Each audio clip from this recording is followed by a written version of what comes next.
माळेगाव येथील धाकटा राजवाडा परिसरात सोमवारी सकाळी बेकायदेशीररित्या जमाव जमवून दंगा करत घातक हत्यारांचा वापर केल्याप्रकरणी 2 गटांमधील 5 जणांना जोडभावी ठाण्याच्या पोलिसांनी अटक केली।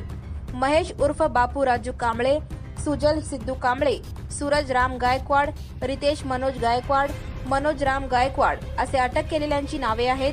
त्यांना न्यायालयाने 2 दिवसाची पोलीस कोठडी सुनावली। सोमवारी सकाळी अचानक 2 गटांमध्ये हाणामारी सुरू झाली, यामुळे परिसरात काही वेळ तणाव निर्माण झाला होता। या घटनेत एकूण 15 जणांवर सोमवारी रात्री गुन्हा दाखल करण्यात आला। यातील वरील 5 आरोपींना अटक केली। 4 जणांवर सिव्हिल हॉस्पिटलमध्ये उपचार सुरू आहेत।